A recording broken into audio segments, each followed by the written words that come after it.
And as always, I'm joined here with Coach Clucas. As we are recording this is Monday after the Super Bowl. So we are going to be covering that for sure.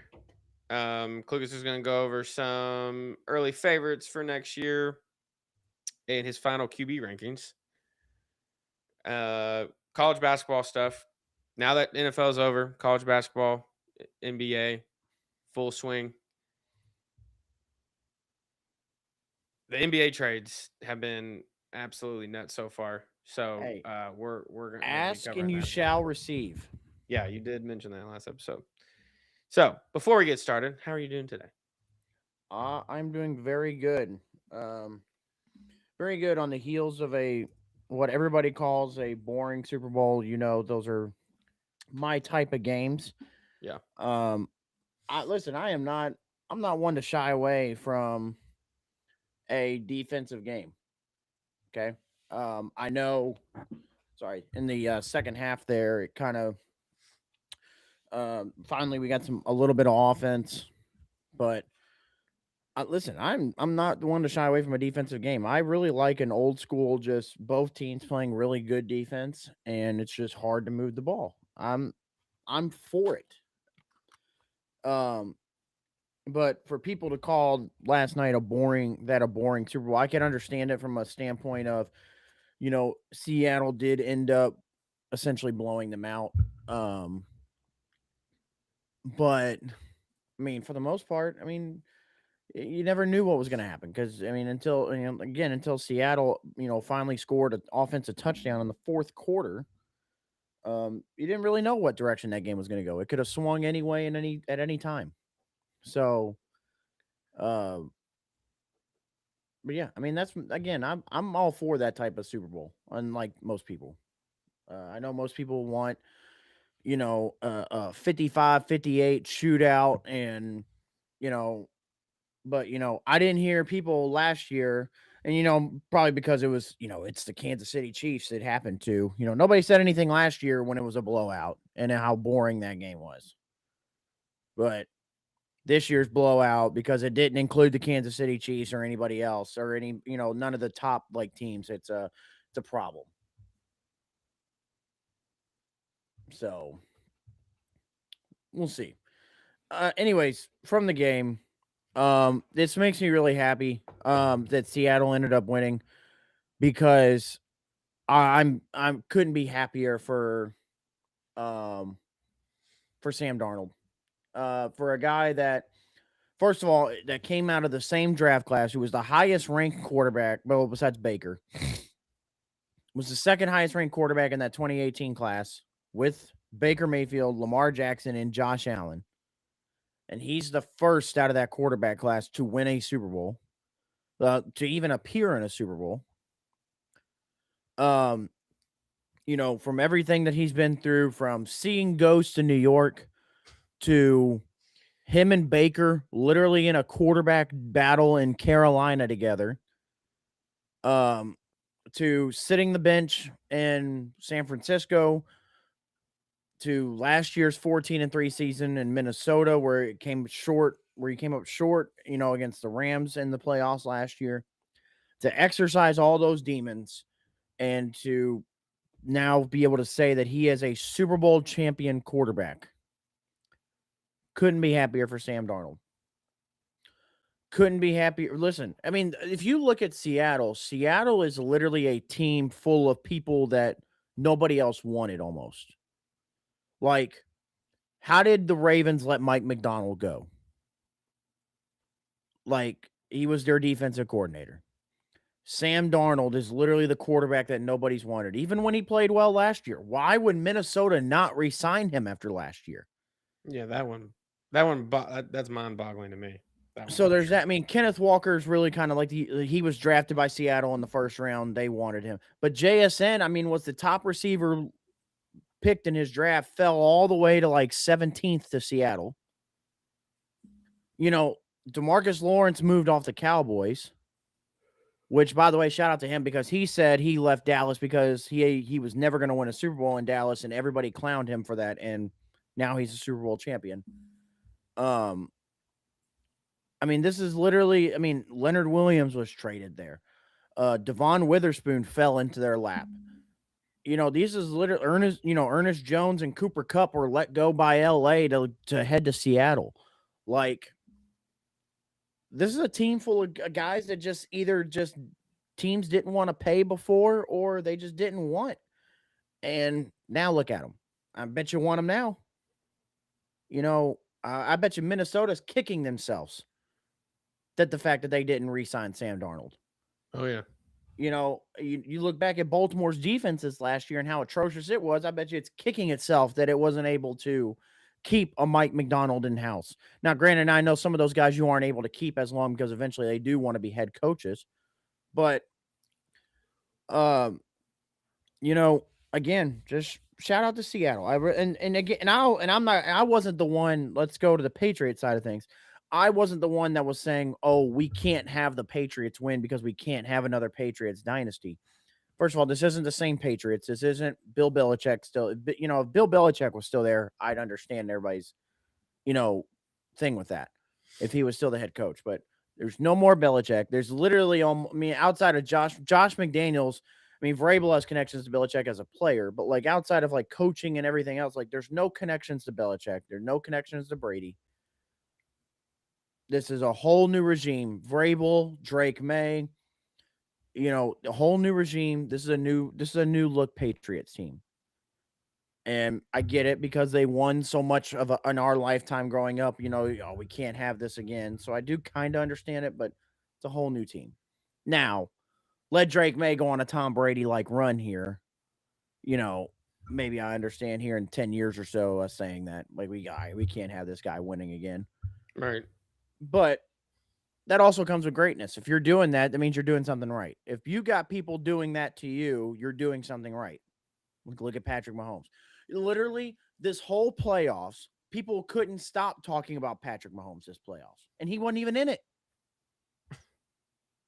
I mean, every weekend on the following Monday, following a playoff round finish on Monday, all I could hear about is, oh my God, these playoffs are so good because the Chiefs aren't in it. Oh my God, I mean, even last night at your Super Bowl party, we had somebody mention, oh, we're not panning the camera every 5 seconds to Taylor Swift. We can't. Mahomes got to be doing something right. You're going out of your way to talk about him. Like, well, that's the team of greatness. So in our past, 8 years, it's been the Chiefs.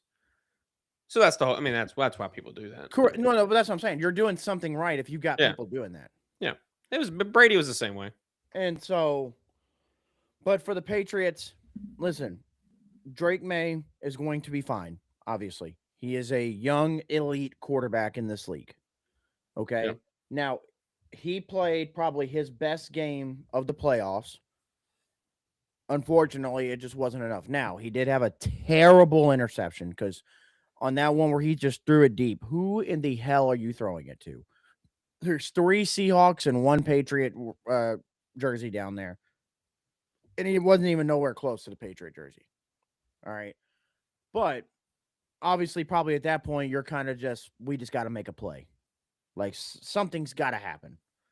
So I do get it. His left tackle, Will Campbell from LSU, was the number 4 pick last year. The biggest knock on him last year was his hand, his arm length. He has small arm length for a left tackle. And people said it will catch up to him. Well, Will Campbell in the regular season had a great regular season. Awful postseason. It came, I mean, everything those guys had said about him having a small arms came to fruition in the playoffs. Now, granted, again, we talked about they've played phenomenal defenses these playoffs, going from the Chargers to the Texans to the Broncos and then Seattle. They went through a historic run of defenses. But Will Campbell, specifically last night, was exposed. And 14 quarterback pressures in that game came off of Will Campbell. You can't have that. I think it's good that this happens early in this young man's career. Because now if I'm Vrabel, what I do, because it's easier this way, and the Patriots actually had this happen to them before. I think you ask Will Campbell, do you want to just be an okay left tackle, or would you want to be a Pro Bowl level left guard? I think Will Campbell is going to have to move to that guard position because he is a very good offensive lineman. Let's get that straight. Tackle, just not the position for him. But I think he could be a really good guard.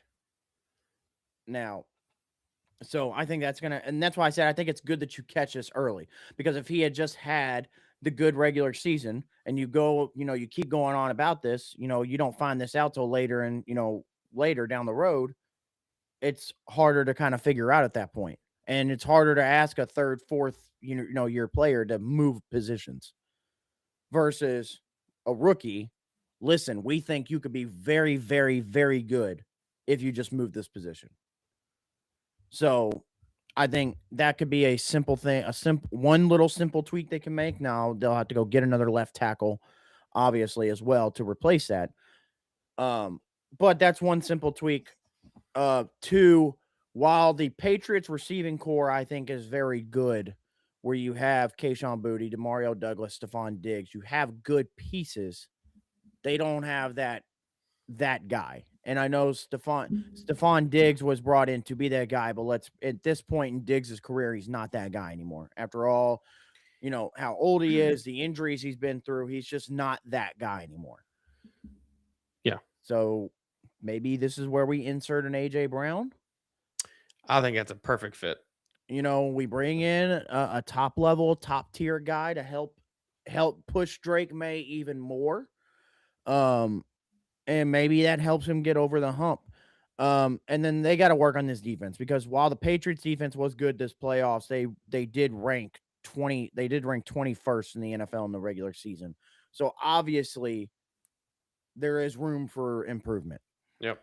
But the Patriots are the Patriots are here to stay. I mean, as long as, I know we kind of did this a couple of years ago with Joe Burrow, but I mean, as long as Drake May is there, I mean, I feel pretty comfortable now that he's taken into a Super Bowl. As long as Drake May is there, I'm not gonna say their Super Bowl window is there, but they're always gonna be in contention. So I can't wait to see what's left for Drake May. I mean, he did just finish runner. I mean, he was just a runner up in the MVP. If you didn't see, Matthew Stafford won the MVP award this year, rightfully so. Thank you, voters, for getting it right. Mm-hmm. But Drake May's here to stay. The Patriots are here to stay. So that, again, last night, I don't think they need to walk away with their heads lowered. Now, obviously, you want to win, but there's more to come with the Patriots. And there's, unfortunately for the NFL, more to come for Seattle, because once again, I'm going to bring up, this team has the 5th highest salary cap in the NFL. And Sam Darnold is on a small contract. So now the biggest thing Seattle's going to have to answer this offseason is Kenneth Walker's a free agent, and he just won Super Bowl MVP. Do you re-sign him? Do you pay him? You know how some teams feel about paying running backs. Do you re-sign him and do you pay him, or does Kenneth Walker walk somewhere else? No pun intended. No, they got to sign him, especially with the cap space they have. That's not a question. So we'll see. Doug, I know you said you didn't get to watch much of the first half of the Super Bowl, but I'll let you go on. What did you think of the game last night? Well, I'm going to talk about some different stuff. But also, before I start, for anyone who hasn't thrown a Super Bowl party, it kind of sucks sometimes, because that's the whole reason I really didn't get to watch a game, because I was doing all kinds of stuff around the house. So next year, I'm not throwing a Super Bowl party. I want to actually watch the damn Super Bowl. Now, one thing I just want to,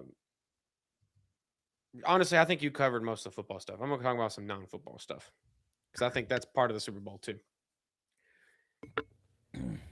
The halftime show. I'm going to bring that up right off the bat. Honestly, I thought it was great. I had no problem. I didn't understand a lick of what he was saying, but I knew some songs, uh, and I thought the actual show and the entertainment piece, which is exactly what it should be, was perfect. It was a good. He put on a good show. It actually, according to CBS, was the most watched Super Bowl halftime show ever.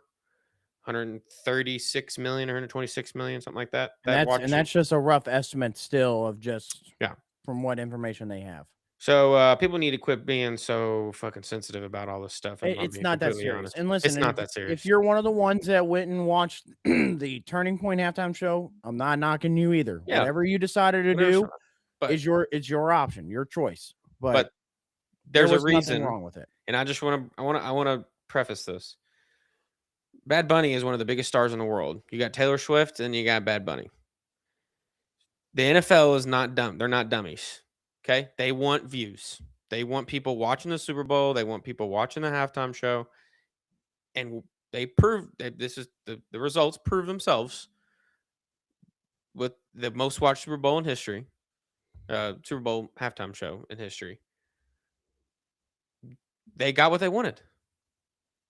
That Yep. Roger Goodell and the NFL are not dummies. There's a whole reason they're bringing the NFL to other countries and trying to get more views that way, because when you start bringing everything out of just the U.S. and into the international realm of things, you're gonna get The game tons grows and more. tons of more viewership, and that means more TV contracts. That means more money.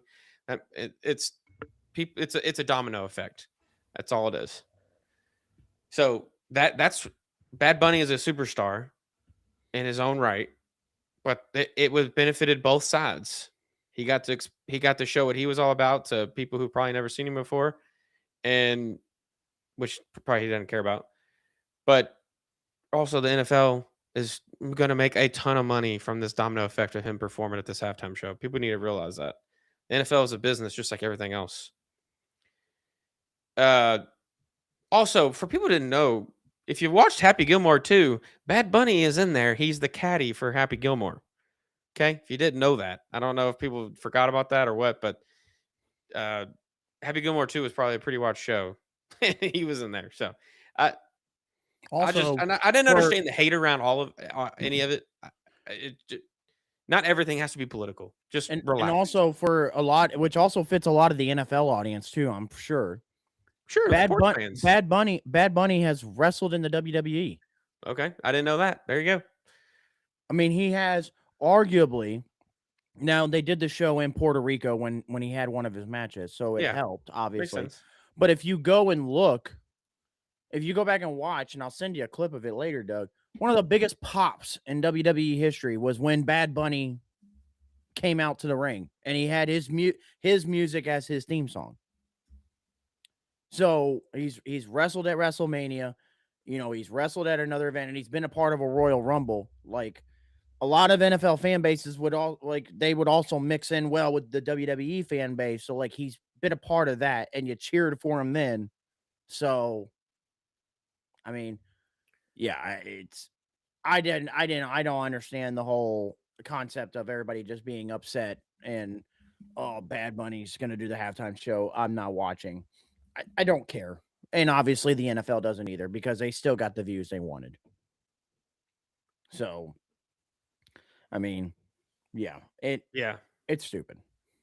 The other thing I want to bring up is I don't know if I didn't get to watch it during the game, but there was a Ring camera commercial that a lot of people have been talking about. It's about an AI, like a dystopian world where like AI surveillance is like a normalized thing. And this is about their commercial, and everybody is like screaming outrage for it. Um, I just I'm not gonna give my full take on it, just because I want people to watch it for themselves. So if you haven't seen the commercial, go ahead and watch it because I'm sure you can find it on any site. So that's one commercial I urge people to watch. There obviously there's good commercials out there for the Super Bowl, but if you haven't watched the ring camera one, go watch that one. That's all I'm going to say. A little creepy. Other than that, from what I did watch, like you mentioned, Drake May is going to be fine, and everybody needs to chill out on him a little bit. He is very, very young too. So, in Seattle, I mean, honestly, they were clear as day the best team in football for, most of the season. So, honestly, I think pure dominance for most. Yeah. I would say for most part. So, And here's what I want to say real quick about Sam Darnold. Because I'm happy for Sam Darnold too, by the way. You saying everybody needs to chill out on Drake May, which I agree with. We need to talk about Sam Darnold too, because immediately, just like every sports analyst does, I watched a little bit, last night, people talking about Sam Darnold after winning the Super Bowl, and I'm gonna get into like where do we rank him amongst other quarterbacks, yada yada yada. So many people were saying, oh, I'm still don't rank Sam Darnold up with everybody else because he's carried by this defense and a great offense, and he's not asked to do much, so he can't. So we could put other people in this position to do the same thing, and they would have won. Okay, well, can I tell you what that sounds like? And we did the exact opposite when it happened. That sounds like Jalen Hurts with the Philadelphia Eagles. But last year, when Jalen Hurts, he's top 5. He's the best quarterback in the league. Oh, my God. He's the greatest thing ever. But when Sam Darnold does it, we have a completely different narrative to it. So, again, when we've talked about this before, every great quarterback has some great supporting cast, which is why you get to that game. Okay, you don't get to that game by yourself. That's why Josh Allen hasn't been to a Super Bowl. That's why Lamar Jackson hasn't been to a Super Bowl. You're never going to do it by yourself, no matter how great you are. Yep. Okay. So that's why Aaron Rodgers only has one Super Bowl appearance his whole career. As great as Aaron Rodgers is, you got to have supporting cast. And guess what? If your other supporting cast, like let's just say the Seattle defense or the Philly defense, if it is so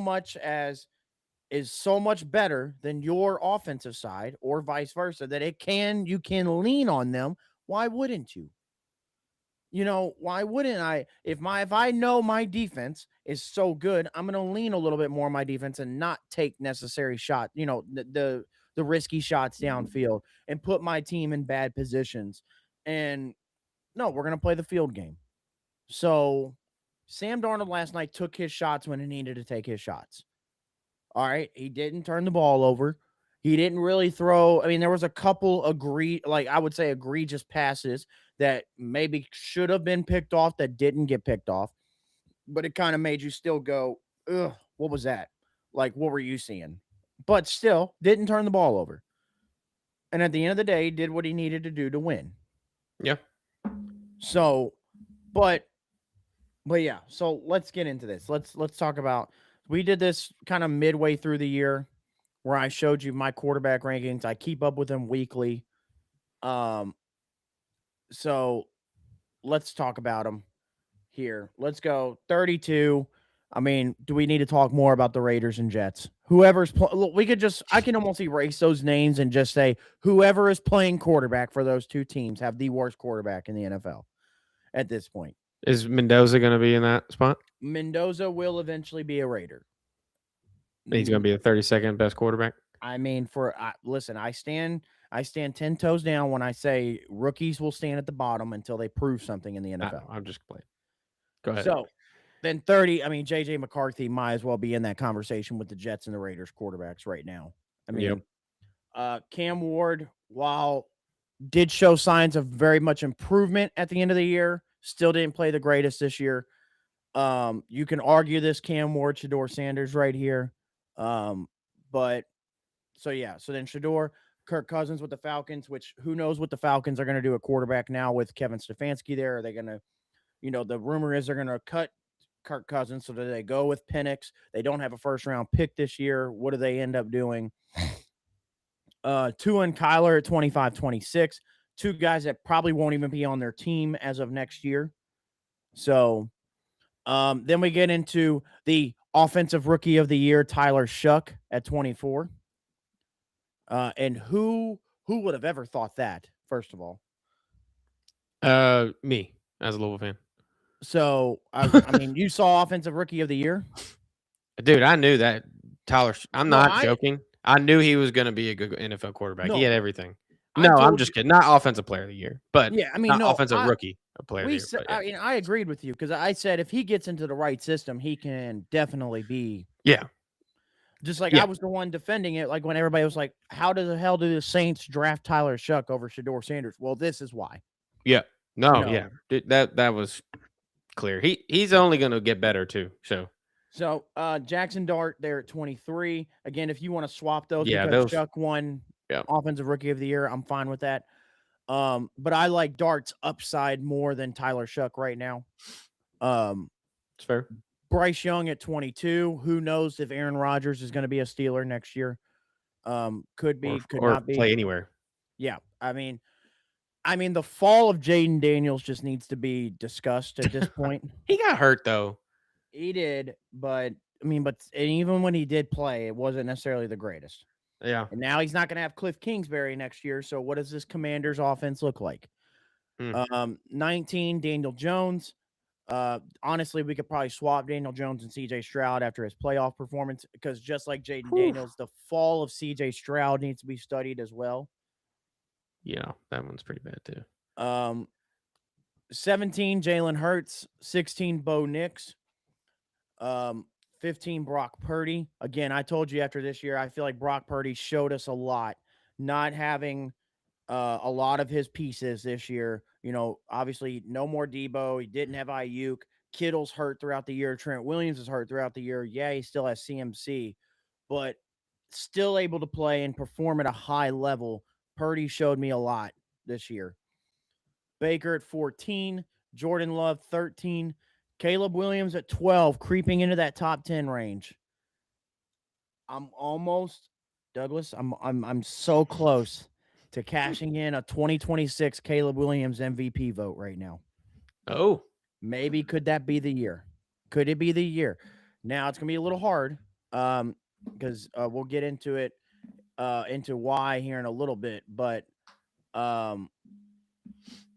it's, yeah. But on the line? I'm close. Okay. 11, Trevor Lawrence. Trevor Lawrence, phenomenal year this year. Him and Liam Cohen is a match made in heaven. And then 10, Jared Goff. Now, if you want to swap Goff and Lawrence just off this year, I'm okay with that. But overall, I think I would still take, just for right now, Jared Goff over Trevor. 9, Justin Herbert. I think we're going to see a potential MVP race for Herbert next year now with Mike McDaniel as his offensive coordinator. Yep. 8, Drake May. Now, last night I had Drake May ahead of Sam Darnold, but out of respect, because Darnold just won this game, I'm going to put Darnold just slightly ahead of Drake May. 6, Dak Prescott. Listen, Dak had a phenomenal. I know the Cowboys didn't make the playoffs this year.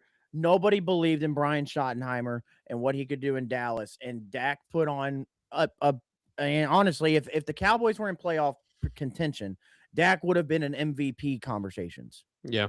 That's how good Dak was this year.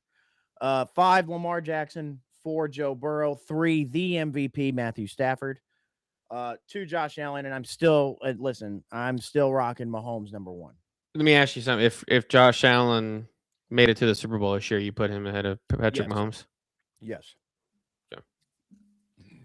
If Josh Allen would have made it to the Super Bowl. Yeah. I would have put him above Mahomes, because I think at this point, as a talent, I think Josh Allen might be a little bit more talented than Mahomes. Talented, yes. But I mean, he can't get past those demons. And Yeah, those he's are gotta do demons. something. We have seen Patrick Mahomes with good teams, with bad teams, just get past every time. So, Yeah. and I mean, who knows? The Chiefs were on pace to potentially make the playoffs again before Mahomes tore his ACL. Yeah, and So, I'm curious to how he plays next year off an ACL injury and how that, it's not even physical probably for these guys. It's maybe more mental. correct. And for a quarterback, that's kind of a bad thing to get is that mental aspect from an injury. But now I'm gonna ask you this question from your list there. Who who would you say are your top two for going to be most improved next year? Who's your top two potential quarterbacks? I would say maybe Uh, Caleb Williams is one because you already Most said, improved. Now, with saying that, I'm not going to take the rookie to next year, like who takes the lead, because that's kind of the easy route to go. yeah, Um, I would say maybe more who has a chance to move up furthest the in your most list.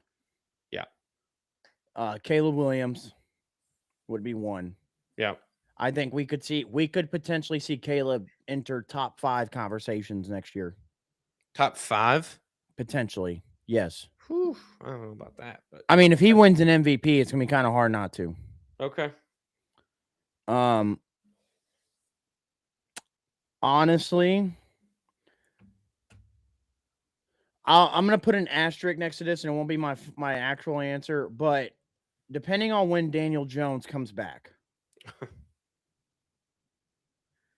because if he plays first game of the year, then I'm gonna say Daniel Jones. Okay, But that's the asterisk. if Okay, we put, if he's not coming back till week 5, week 6, or something like that off the Achilles, then I'm gonna pick somebody else because I don't know, because I don't know if he can make that much of a jump by then. Um, but in all honesty, my second one, I'm gonna go farther down my list down here to 29. I'm gonna say Cam Ward. okay. Um, I did like how you finished the season. Finished the season very well. He's gonna have a new head coach with Robert Saleh, new offensive coordinator with Brian Daboll. We've seen what Brian Daboll did for, I mean, even Daniel Jones his first year when he got there in New York. We Hmm. saw what he was starting to do with Jackson Dart in New York. Daboll knows what he's doing as far as an offense. They'll put some receivers around him this offseason. They'll rebuild this line. He'll have a defense on the other side that will also help out the offense. So I think Cam Ward can make a significant leap into this potentially, I'll say, top 20 range. So I would say Cam Ward probably as my final. Cam Ward and Caleb Williams. I think we can see Caleb go as far as top 5. Cam Ward we could see enter this top 20 range right around the CJ Stroud and Jaden Daniels kind of range. Okay. All right. So, kind of going off of that, let's go over our early favorites Yes, for let's next year. do it. So, all right, Doug, I did this without obviously I'm taking no draft, no free agency into consideration. This is just off the dome predictions for next year. Okay? Did you take salary cap in there? I did. Okay. So off the dome predictions, and I'm going to give Okay. some explanations as to why. AFC East, I think the Bills win the AFC East again. I think they're going to make the improvements this offseason, go kind of trying to go all in. Patriots right behind them. Dolphins, Jets fall in line. I think the Dolphins is going to take a minute with a new head coach to figure out some things, and the Jets are just still going to jet no matter what. Jet to the bottom. AFC North, I think the Bengals win this division next year, as weird as it sounds. And here's why. They have the third easiest schedule going into next year.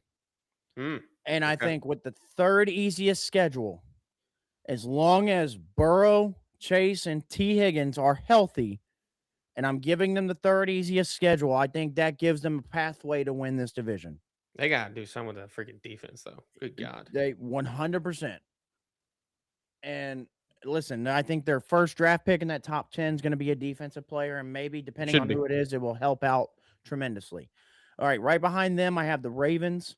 I think the Steelers. I think we're going to see the Steelers kind of fall back a little bit, depending. Now, if they get Aaron Rodgers, we could amp this up a little bit more and say they could be in contention if Rodgers comes back. But if there's no Rodgers and they're riding with, a trade quarterback or a rookie quarterback, they're going to take a step back. And then the Browns. I don't see the Browns making that big of a leap. Yeah. AFC South. I think the Jaguars win this division again. I think they're kind of there to stay for the most part. Now, the only thing that we as Colts fans, I mean, Jacksonville has the 10th easiest schedule next year, but the Colts have the 4th easiest schedule. Now, this is all based off team records this year. Obviously, everything will change in free agency and everything, how we look at strength of schedule. Right. But this is just based off team record this year. Colts have the 4th easiest schedule. So we have that going for us.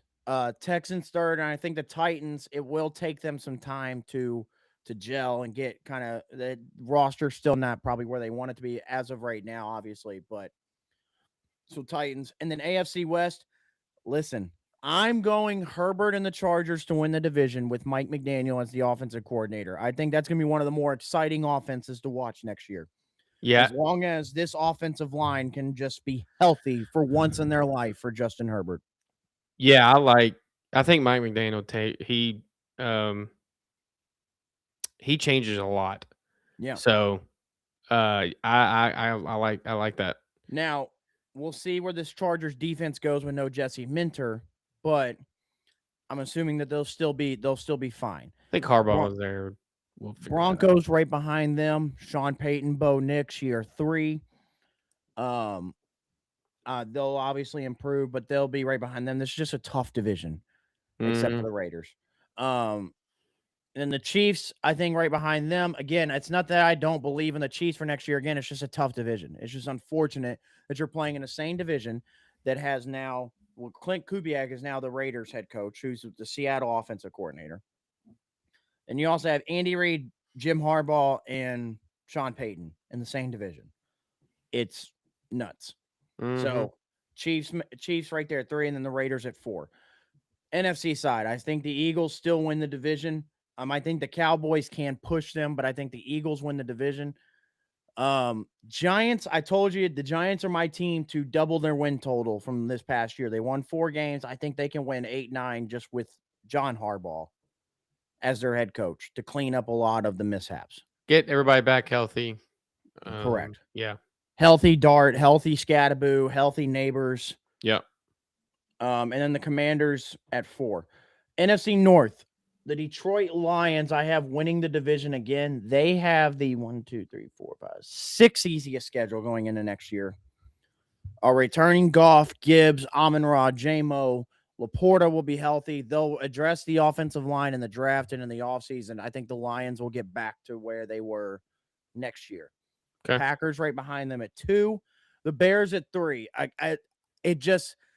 I want to believe so bad. That's why I've been inching on this Caleb Williams MVP thing. Because I want to believe so bad. But Chicago has the hardest strength of schedule next year based off team record this year.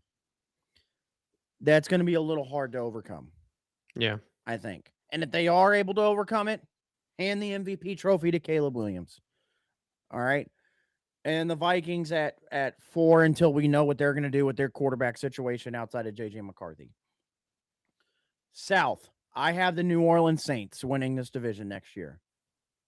I'm all with Tyler Shough. I'm all with Chris Olave. I'm sure in the draft they'll find, or in free agency, they'll find a running back of the future, get rid of Kamara, free up some cap space.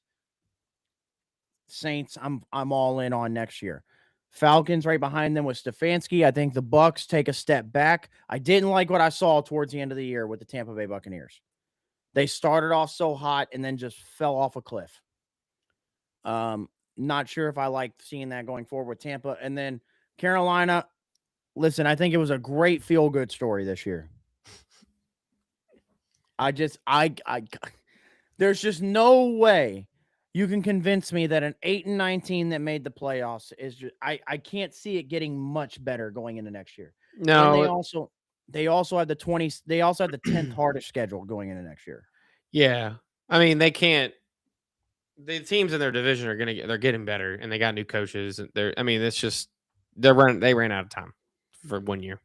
And then NFC West, I have the LA Rams. Stafford announced at his MVP award that he was coming back next year, which I think automatically catapults the Rams right back into contention. Obviously, you have Puka. I believe they'll have to work out a deal with Devontae if they want to bring him back. But outside of that, a lot of their core pieces are young, still on a rookie deal. The Rams are here to stay. Seahawks right there, right behind them. Seattle going into next year actually they're like middle of the road as far as strength of schedule. Yeah, they're like right there at 17. Okay. So again, but it's just this division. When you're playing in a division that has the Rams, the Seahawks, and the 49ers, it's just a tough division. And just because you don't win your division doesn't mean you're not a good football team. Right. And then the 49ers right behind them, Cardinals. Obviously, them moving off Kyler, new coach. I think it'll take some time to figure out. So then these are my playoffs for next year. I think the Chargers sit on top of the AFC with the Rams sitting on top of the NFC, then followed by the Jaguars, Bills, Bengals, Broncos, Chiefs, Patriots. I think the Colts could slide in right there where the Patriots are. But I just, at the end of the day, I think I just trust Vrabel and Drake May a little bit more. Yeah, the only thing I don't like about the AFC side is I actually don't think Kansas City makes playoffs again. I think they do because I know I said I wasn't going to. I think they're going to get back. Mahomes has got something to play for. I think Kelsey's going to come back next year. Not making the playoffs this year is going to kind of light a fire in them. I'm telling you, I think Kansas City makes it back next year. I don't see it. On the NFC side, Rams, Lions, Eagles, Saints, then your wild card teams, Seahawks, Niners, and then Packers. I would say as of right now, the early favorite, and it's the betting odd favorite too. I think the Rams are the early betting on favorite to win the Super Bowl next year. Stafford's got his MVP. It might be his last season. I think he's going to try to go out with a bang. So I think the Rams would be my early betting favorite to be the Super Bowl, to be the champion going into next year, with the Chargers not far behind them. Yeah. So, okay. NFC side looked good to me. NFC side was tough because I did want to throw Bears. Well, I looked at the Bears. I looked at the Cowboys as well. Cowboys, it's their year. It's always their year. But yeah, we'll see. But yeah, though I would say the Rams would be probably obviously betting favorite, yes, because they are, but I would say the Rams would be my favorite going into next year. It's just something with the Chargers. I know it's Herbert playoffs, don't fall for it. I get it. But something about Mike McDaniel being there, the mad scientist that he is. And you looked, and actually what's funny is his first year in Miami, which was what, 2022, I think. I think so. 2021, 2022, somewhere around there. 21. This popped up a while ago, but it made me remember it. I had made a Facebook post where I had said, if you look at the way the Chargers and the Miami play offense, Miami, Mike McDaniel runs his offense like Justin Herbert is his quarterback, and the Chargers run their offense like Tua is their quarterback. Well. Let's just mix them together. How about that? Mike McDaniel, listen, I mean, we've been watching, and that's been kind of like the one thing with Herbert is up there. He's not Josh Allen, obviously, but he's up there with the talent level. Like, it's there. We just got to, one, see it on the field, but two, we haven't really seen him in an offense that's allowed him to showcase that. Yeah. And now we do. And I'm excited. You know, can Mike McDaniel help Herbert get over this playoff hump? And, you know, obviously, but again, the biggest thing is going to be, for once in their life, these offensive linemen are going to have to be healthy for Herbert. Yeah. or he's not long for the league, unfortunately. Um, and I think that pretty much sums it up. And I think as sad as it is that football in general is now over, the college and NFL. But as sad as it is, we also now are getting into prime basketball time. So now let's get into some college basketball and give some updates there. Yeah. Let's talk about college basketball. For one, Kentucky's now back in the top 25, which I don't know how I feel about that. I really think, I don't know. I mean, you got you it's they're coming together a little bit. I do think there may be some other teams that should have been in over Kentucky. But listen, I'm all for that. I'd rather be not ranked and be the hungry dog. Like, yeah, sure.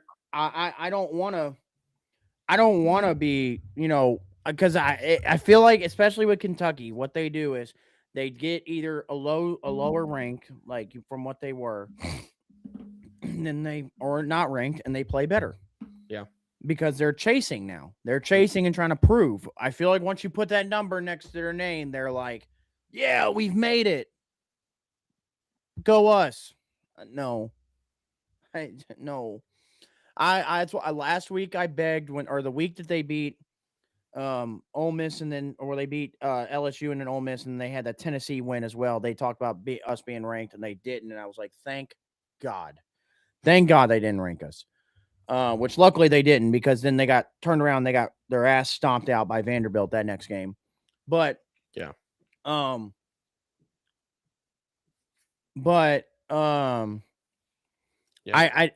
listen, this Kentucky team is just so frustrating to watch. And because I don't know what team I'm getting on a night in and night out basis. I don't know if I'm going to watch something that's just not watchable on TV, or if I'm going to get one of the most exciting things I've ever seen. Yeah. It's so up and down. And the other problem is, I don't know. It can happen in either half. I can get the most unwatchable product on TV in the first half and then get the most exciting thing I've ever seen in the second half.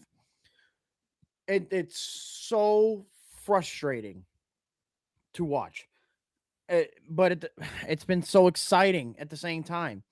Because now, first of all, where I told you a couple weeks ago I was teetering on the Fire Pope line, I'm not teetering anymore. Because eventually now, at some point, I have to look at it as a basketball guy and just be like, and just say, they're clearly making improvements from where they were.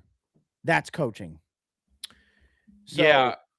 Well, that, and you don't have Low and you don't have JQ, then you do have Low, then you do have JQ, and you had to learn how to play without them before, then you got to learn how to play with them, and now they're gone again, so now you had to learn how to play without them again. So it's kind of like now there's some consistency involved, and Pope can now pick the lineups that he needs, that he thinks are going to win each game, and now the players are starting to develop chemistry in those lineups. So I think as long as yes, you can easily add JQ back and learn how to play with him. He's a great player, but I still think that does hurt some teams for for a little bit until you learn the chemistry piece, and for coaching till you can figure out the lineups. For sure. And the other thing that's really helped is Otega always finally started playing like he was last year. I mean, you needed that. He's finally got back to, he got his head out of his ass. He's back to playing how he was last year. That made us love Otega last year. Mm-hmm. And the other one is Colin Chandler. Now the thing is, beginning of the year, he was arguably our best player. He was our most consistent scorer in the losses. Then when we started mixing in towards the middle, when we got into the North Carolina game and all that, he kind of went through a slump where he was just playing some of the worst basketball. Excuse me. It really made me consider, should Colin Chandler be playing Division I college basketball? Because I'm watching, I don't remember what game it was. specifically. If I can try to find it real quickly, there was one game. I'm pretty sure it was the Alabama game in the first game of conference. I think it was. That was kind of the last game where he started playing bad and he kind of picked it up. But that Alabama game where I watched, where Alabama as a team hit 15 threes in that game, and I'm pretty sure nine or 10 of them were in the first half.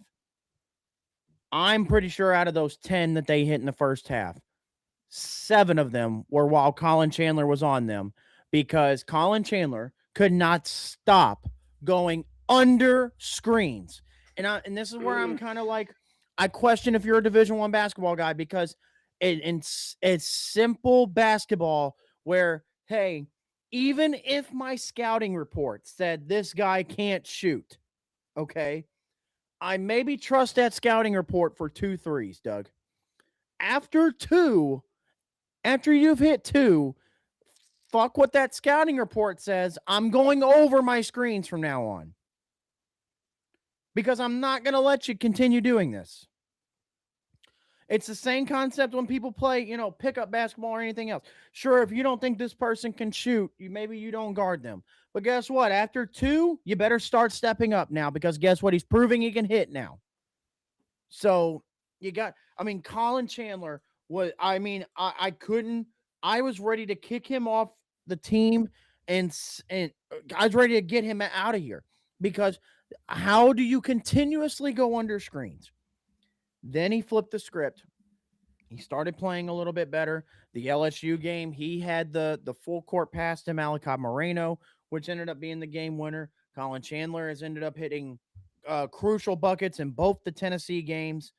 And then both the Tennessee games, and then the Arkansas game last week, he had a crucial bucket late in the second half.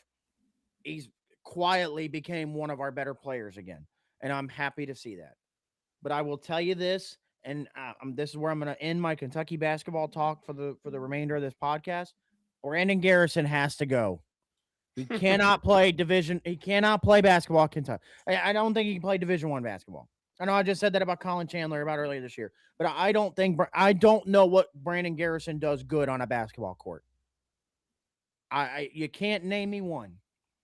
The only good that he has is that if you look at Brandon Garrison's track record since he was a freshman at Oklahoma State, he hasn't lost a game in games he got technical fouls. That's not necessarily a great stat. So, but it's also at the same time also has me just going, why not just start him and have him start with a technical foul? Fuck it, why not? But yeah. So, all right, I'm done with my Kentucky rant. Let's talk about the rest of college basketball. Well, actually, let's go here. Doug, you had a week to marinate on the Louisville thing. Did you see any kind of improvement this past week? The starting slow is still bothering the shit out of me. And Louisville plays here in about 45 minutes. They play NC State, who's actually a pretty good team. A team that I actually think should have been ranked as well.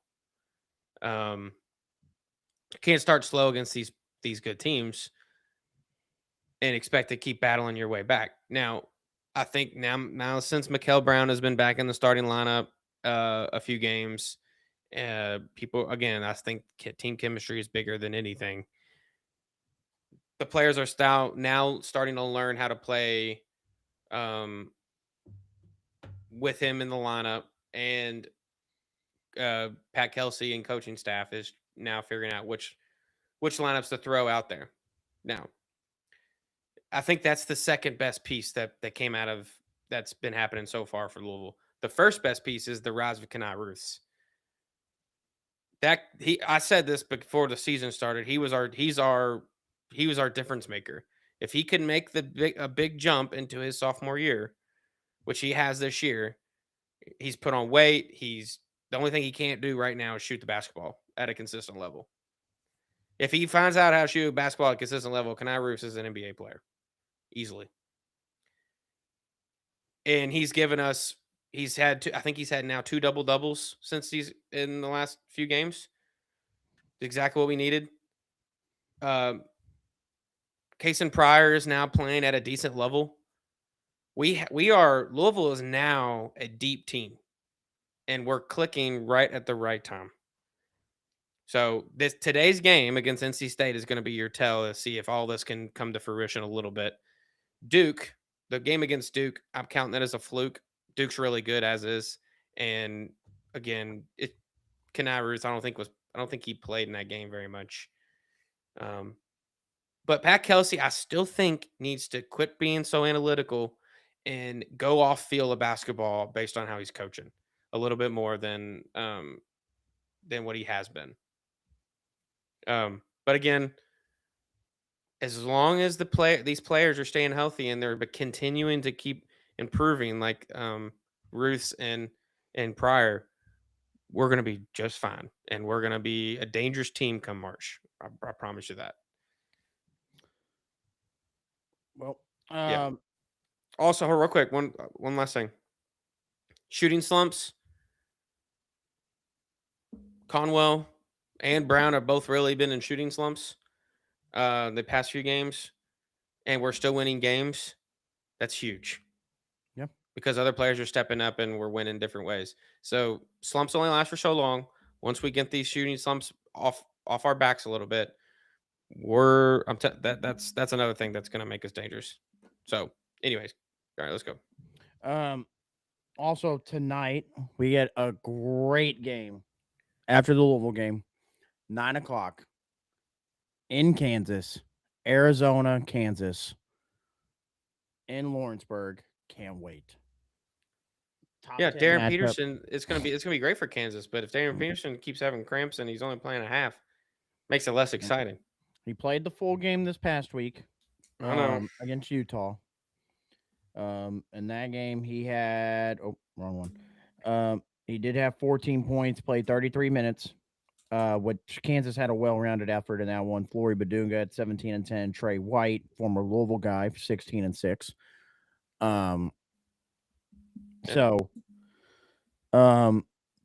Big game against Arizona, and then Kansas will also play Iowa State later this week. But Arizona, I think we talked about this before. Their next stretch of games to end the year, they're at Kansas tonight. Saturday, they're at home against number 16 Texas Tech. Then the next game, they're at home against number 22 BYU. Then they're at number 3 Houston, at Baylor, at home against number 9 Kansas, at home against number 5 Iowa State. Then they close out the year against Colorado. We're about to find out if Arizona is truly the best team in the country. Because I will say, if they walk away from this stretch of games with only, I'll even go as far as 2 losses. If they walk out of this stretch of game with only 2 losses, they're clearly the best team in the country. Okay. So, and then one other note real quick before we move on, or 2 things real quick. One, that's a real quick point. Kentucky, Florida played this weekend in the Swamp at Florida. Winner of this game holds sole possession of number 1 in the SEC. I just want everybody to think about that for a second. That Kentucky is in contention for number 1 in the SEC. So, I think that's really why they rank Kentucky, is because they want Kentucky to be ranked playing Florida this weekend. 2, North Carolina Duke this past weekend. I got a couple things about this. 1, awesome game. Great game. Ended with the Seth Trimble 3 at the buzzer. Here's my thing. Let's talk about the court storming a little bit. I am all for court storming, but I am also all for, we talked about this earlier in the year when we watched the Virginia and Florida State game towards the beginning of the year, when the Virginia field storm happened while players and stuff are still on the field and such. I'm all for player and coach safety. I think I'm all for court storming. I think it's a big part of what makes college football and college basketball what it is. We got to just figure out a way to make it safer for coaches and players. I'm not sure what the system is, because when you have, 20,000 plus students and fans all rushing at one time, you can't really do it. There's just got to be a better way to protect them, I think. Well, yeah, the only answer is the stadium infrastructure. You got to build barriers, make it harder. more or less entrances to the court for students to get down, like they're you know what I mean, stuff like that. Other than that, I mean, it's hard to control. Like you said, it's hard to crowd control with 20,000 people trying to get down on the court. The Duke, uh, honestly, I think this is a little to blame on Duke's side a little bit. And the reason I say that is that they already stormed the court once, and then they were going back on the court to finish the game because it got called back that they had .4 back on the clock. The coaching staff and the rest of the bench players should have been in the locker room already. There was no point. I know you had a chance to tie game the like game. that where you can feel a court storm because you can kind of get a feel when a You should court be storm is close, going to happen. at least close to the entrance of the tunnel. I mean, you can still watch the game. I But think you know at what I that mean? point, if once we feel a court storm or a field storm coming, it's more so, all right, it's not so much of a disrespect thing to say fuck the handshake, but it's time to just ix the handshake and just move on. Yeah. And I think, I'll be honest, it's a little soft for the way Shire handled it. Oh, 100%. Because if it was the other way around, he would not be saying the same stuff. Not even close. No. So, 100%. Yeah. Great game, though. Fantastic game. Second, real quick. Somebody said it at Barstool this past week, and I agree. I don't want to hear Carolina and Duke is a great rivalry anymore for one reason. I don't know if you saw Saturday morning, Doug. Jay Williams at the desk started a Tar Heel chant in North Carolina. I didn't see that, but that I would go against. I would never do that against a Kentucky thing if I was in that position. I'm not. You won't see me counting the CAT. As a guy that has his jersey retired at Duke, is a national champion at Duke, is a college basketball player of the year player at Duke. I don't care what you do. And know what this would be as similar to Urban Meyer saying go blue in Michigan. It would be similar to Jim Harbaugh walking into the shoe and saying and starting an OH chant. No, it doesn't happen. Just like and I put blame on the North Carolina fans as well. Because in no way do you let a Dookie start that chant and then you do the chant right behind them. Because if I'm a Tar Heel fan, if I was them, what I would have done is when he started that, because he's going to want clicks and views off of it, which is why he did it. When he started it, if I was that fan base, I would have remained silent and made Jay Williams look like the idiot. Listen, no top rivalry in the country will you see an opposing player, former player, coach, anything, start a chant of that rival. In no way. It's never going to happen. So that kind of threw me off a little bit as far as calling this a top rivalry anymore. All right. Now let's talk about the NBA side of things. Because, Doug, last week I asked and I begged for some trades. And we finally got them. And boy, did they start to come in waves starting Monday last week as soon as we got done recording, pretty much. Let's just start. I'll just go through some of the major ones. So the first one here, let's talk about this one.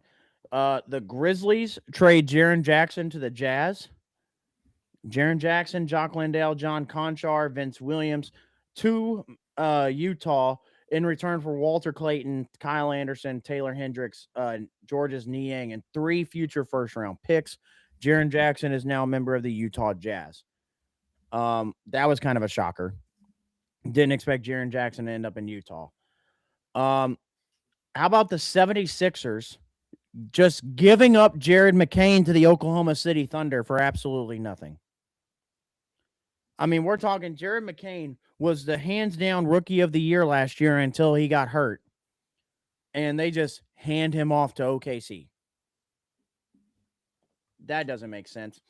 The other blockbuster one that I was very happy about, the Cavs send Darius Garland and a second-round pick to the Clippers for James Harden. Boy, does that make me happy as a Cavs fan. Because finally now in the playoffs, it's not just going to be, and this should make you happy, Doug, as a Donovan Mitchell guy. We've watched the playoffs. The Cavs have been very good, but in the playoffs, it seems like everybody else kind of disappears, and the offense in Cleveland becomes Donovan or nothing. Mm-hmm. And Donovan can go score 40 all he wants. He's not going to beat anybody by himself. Now you put somebody next to him like Harden that's capable of scoring. Now let's see if this Cavs team can make a run in the playoffs. The other kind of big one, well, first of all, let's talk about the Lakers a little bit. I don't know what JJ Redick is doing. I mean, yeah, they needed to get rid of Gabe Vincent, but trading him for Luke Kennard was not the answer. Okay, for somebody that went on ESPN and talked about players back then playing against plumbers and milkmen back then, that seems to be all the type of players that he seems to get on the Lakers is nowadays plumber and milkmen. I mean, it's I don't understand what's going on. And then the last kind of bit, the last two kind of big ones, or sorry, yeah, Celtics get Nikola Vucevic from the Bulls. They traded Anthony Simons. The Pacers, kind of a big move. They get Zubac from the Clippers, which kind of makes the Pacers exciting, obviously, going forward. They're dead last in the East this year with no Halliburton. But I'm going to add next year a healthy Tyrese Halliburton with Zubac and a potential top 3 draft pick that could be either Darren Peterson, AJ Debinsa, or Cam Boozer.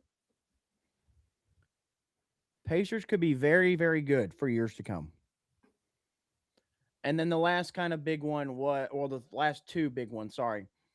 Warriors finally get rid of Kuminga. They add Porzingis. Kuminga and Buddy Hield for Kristaps Porzingis, which if Porzingis could just stay healthy, it could be very good for Golden State. Problem is Porzingis just can't ever stay healthy. And then the last big one, Anthony Davis traded again. So Anthony Davis, Jaden Hardy, D'Angelo Russell, and Dante Exum heading to Washington for Chris Middleton, AJ Johnson, Tyus Jones, Marvin Bagley, a 2026 first-round pick via Oklahoma City, a 2030 first-round pick via Golden State, and 3 future seconds. So Anthony Davis had played a total of 32 games with the Dallas Mavericks out of the Luka deal before he's traded away again. Lakers got a steal, it seems. We knew that from the get-go. The only other trade that I would want to talk about real quick, Rob Dillingham traded from Minnesota to Chicago. Thank God, free Rob. Now maybe we can finally see what Rob Dillingham can do in the NBA. Thank God. The only other, and then one last thing. Mike Conley was traded 3 times this trade deadline, Doug. Yeah. Started in Minnesota. He was traded from Minnesota to Chicago. Traded to Chicago to Charlotte. Charlotte waived him. Guess where Mike Conley's going now? Back to Minnesota. Right? Yep. So, seemed like a good deal for Minnesota. Listen, and I said, people were like, well, why would Minnesota do that when they traded him in the first place? Well, they didn't want to get rid of Mike Conley, the player. They wanted to get rid of Mike Conley, just his contract he was making. So now you get off his contract. Somebody else is going to pay him because they waived him. And now you get him back for even cheaper. Minnesota just somehow finessed everybody out of that deal. Yep. But we're about to enter All-Star break this upcoming weekend. And then this is when the NBA kind of heats up after the All-Star break. We get into the play. We get starting to get closer to the playoffs with this playoff race. So NBA coming around now, obviously college basketball coming around with the last couple games before conference tournament and then the NCAA tournament. So exciting times for basketball. Now that football's over, it's all about basketball. Oh, yeah. Now baseball's creeping up too. Yeah, baseball's right around the corner.